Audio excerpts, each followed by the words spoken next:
পাকিস্তানের একজন doctor, doctor Saeed তার নাম।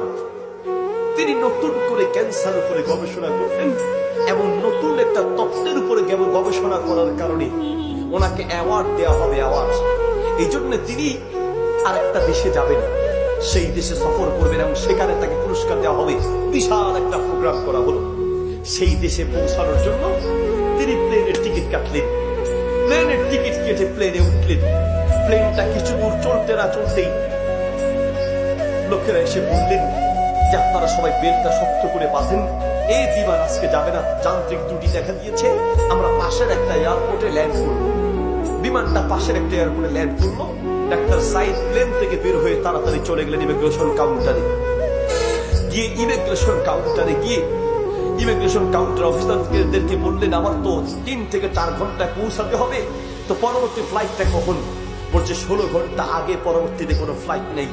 বলছে তাইলে একটা কাজ করি, কিভাবে আমি সেখানে পৌঁছাবো, একটু আমাকে কষ্ট করে পরামর্শ দেন। ইমিগ্রেশন কাউন্টার লোকেরা বললো ডাক্তার সাইদ সাহেব আপনি একটা কাজ করেন, আপনার ফ্লাইটের আশা করে লাভ নেই, তাড়াতাড়ি এয়ারপোর্ট থেকে বের হয়ে বাইরে গেলেই প্রাইভেট কার পাবেন। একটা প্রাইভেট কার ভাড়া করে যদি যান 3-4 ঘন্টা ইনশাল্লাহ আপনি পৌঁছে যাবেন। তাড়াতাড়ি একবারে ব্যাগ নিয়ে এয়ারপোর্ট থেকে খুব দ্রুত বের হয়ে একটা প্রাইভেট কার ঠিক করলেন। ভাই টাকা চালানোর সুবিধা নেই, দ্রুত চালানোর চেষ্টা করেন। গাড়িতে উঠলেন। 1 ঘন্টা চলতে না চলতেই বিশাল তুফান শুরু হয়ে গেল। সেই তুফানের কবলে পড়ে ডাক্তার সাইদ ড্রাইভারকে বলল, আরে আমার পরে আগে জীবন বাঁচানোর চেষ্টা করি, আশেপাশে কোনো বাড়ি ঘর দেখলে সেখানে দাঁড়ায় যান। আশেপাশে বাড়ি ঘর খুঁজতে খুঁজতে একটা বাড়ি পেয়ে গেলেন। সেই বাড়িতে ঢুকলেন, বাড়ির দরজায় নক করলেন। একজন বৃদ্ধ মহিলা বের হলেন। ডাক্তার সাইদ বলল, বাহিরে তুফান চলছে, আমরা মুসাফির মানুষ একটু আশ্রয় নিতে চাই, ঘরে কোনো পুরুষ থাকলে বের হতে বলেন। ডাক্তার সাইদকে মহিলা বলছে, কি বলবো দুঃখের কথা, আল্লাহ আমাকে পরীক্ষা করছেন, এই ঘরে পুরুষ বলতে কেউ নেই, তবে আপনারা মুসাফির মানুষ ভিতরে আসেন, আমি আপনাদের একটু মেহমানদারির ব্যবস্থা করি। আমার স্বামী অনেক আগে দুনিয়া থেকে বিদায় হয়ে গেছেন, আর আমার ছেলের বউ এই ঘরে থাকতো, তারাও গাড়ি অ্যাক্সিডেন্ট করে দুনিয়া থেকে বিদায় হয়ে গেছেন, ঘরে শুধু আমি আর আমার নাতিটা আছি। বলছে ঠিক আছে আমাদের একটু বসি। বলছে ভিতরে বসেন। ডাক্তার সাইদ কে বসিয়ে দিয়ে মহিলা ভিতরে গিয়ে বলছেন কিছু নাস্তা এনে দিলেন। এরপরে বললেন আপনারা নাস্তা করেন, আমি নামাজ পড়ি নাই, নামাজটা পড়ে আসি। মহিলা ভিতরে নামাজ পড়তে গেলেন। নামাজ শেষের দিকে আসতে না আসতেই তার নাতি হাউমাউ করে চিৎকার করে কাঁদতে লাগলেন। ডাক্তার সাইদ মহিলাকে বলল, পরিবার তার নাতিটাকে নিয়ে আসে, এইভাবে কাঁদছে চিৎকার করে, কোনো সমস্যা নাকি? ডাক্তার সাইদের সামনে নাতিটাকে মহিলা নিয়ে আসতেন। বুড়ি মহিলার হাতে নাতিটাকে দেখেই ডাক্তার সাইদ বললেন যে তোর পুরো চেহারা নীল হয়ে আছে, বোধহয় কোনো বড় রোগ আছে নাকি?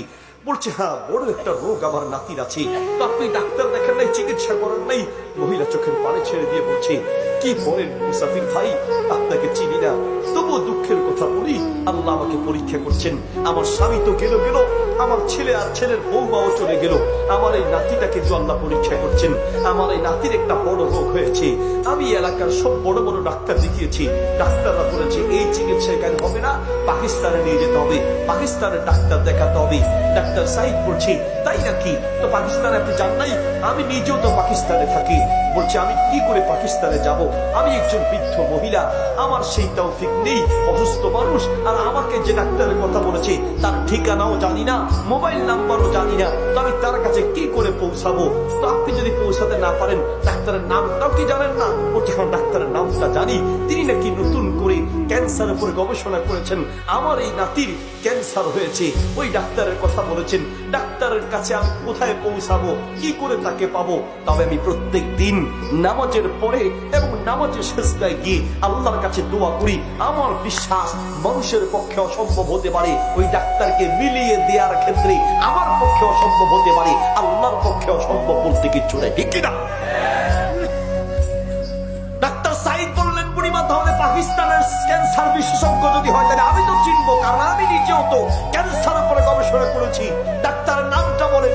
বুড়ি মহিলা বলছি সেই ডাক্তারটাকে নতুন করে ক্যান্সার উপরে গবেষণা করেছেন, তার নাম হচ্ছে ডাক্তার সাইদ, ওই ডাক্তারের কথাই সবাই বলেছেন, তার কাছে গেলে আবার দাঁতের চিকিৎসা হবে। ডাক্তার সাইদ চোখের পানি ছেড়ে দিয়ে মহিলাকে বলছে, বুড়িমা কসম করে বলেন তো আপনি কি ডাক্তার সাইদের জন্যই দোয়া করছেন? মহিলা বলছে, আরে মুস্তাফির মানুষ, কেন আপনার সাথে আমি মিথ্যা বলতে যাব? আপনি আমাকে মিথ্যুক কেন বানাচ্ছেন? কেন মিথ্যা বলতে যাব? আমি প্রত্যেক ওয়াক্তের পরেই তো সে ডাক্তারের জন্য দোয়া করছি। ডাক্তার সাইদ বলছে, বুড়িমা আমি আসলে আপনাকে মিথ্যুক বানাচ্ছি না, আমি আল্লাহর কুদরত দেখে বড় অবাক হচ্ছি। আল্লাহ যে তার বান্দা বান্দির দোয়া এইভাবে কবুল করেন, এটা তো আমার ধারণা ছিল না। আসলে আমি এখন বুঝলাম কেন আমার বিমান নষ্ট হয়েছে। আমি এখন বুঝলাম কেন আমি বিমান থেকে নেমে প্রাইভেট কারে উঠেছি। আমি এখন বুঝলাম কেন প্রাইভেট কার চলতে চলতে তুফান শুরু হয়েছে। আমি এখন বুঝলাম হাজার হাজার বাড়ি থাকতে কোথাও না গিয়ে আমি কেন আপনার বাড়িতে এসে ঢুকলাম। আমি এখন বুঝলাম আল্লাহ আপনার দোয়া এমন ভাবে কবুল করেছে।